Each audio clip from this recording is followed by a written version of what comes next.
கர்த்தருடைய நாமத்துக்கு ஸ்தோத்திரம் உண்டாவதாக. கர்த்தர் சொல்லுகிறார், உன்னை நான் முத்திர மோதிரமாக வைப்பேன். எவ்வளோ ஒரு அருமையான வார்த்தை இல்லை? அவர் கையில் போடுகிற முத்திர மோதிரமாக நம்மளை வைப்பாராம். எனக்கு ரொம்ப பிடிச்சிருந்துச்சு இந்த வார்த்தை. இந்த முத்திர மோதிரம்லாம் நீங்கள் அந்த காலத்தில் ராஜாக்கள் அவங்கவுங்க ராஜ்யத்துக்கு அவங்கவுங்க ராஜா கையில் அந்த முத்திர மோதிரம் போட்டிருப்பாராம்.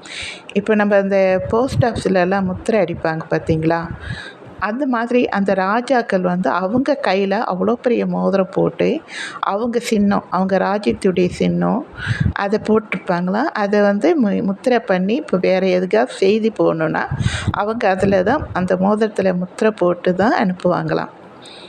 இங்கே நம்ம டேடி, நம்ம இயேசு கிறிஸ்து கடவுளாகிய பிதா, அவர் கையில் நம்மளை முத்திரை மோதிரமாக வைத்திருக்கிறாராம். எவ்வளோ நல்லா இருக்குல்ல?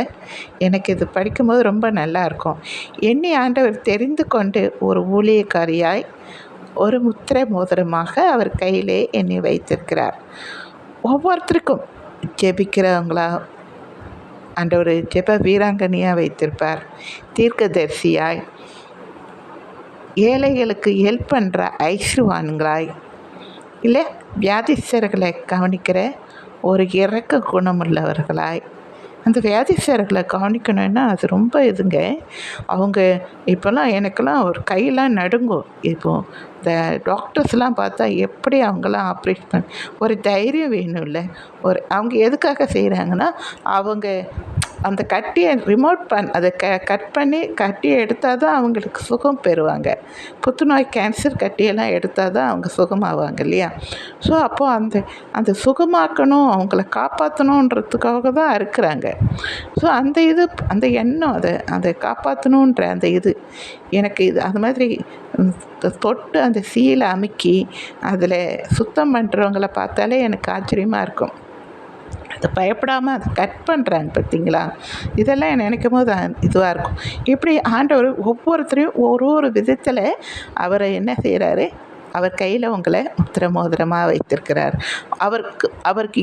அவருக்கு நீங்கள் யூஸ்ஃபுல்லாக இருக்கும்படியாக உங்களை அவர் தெரிந்து கொண்டிருக்கிறார். நான் சொல்கிறது உங்களுக்கு புரிஞ்சிருக்கோன்னு நினைக்கிறேன் இல்லையா? இதை நீங்கள் எந்த அதிகாரத்தில் எழுதியிருக்குன்னா, ஆகாய் 2ஆம் அதிகாரத்தில் 23ஆம் வசனத்தில் சொல்லப்பட்டிருக்குது.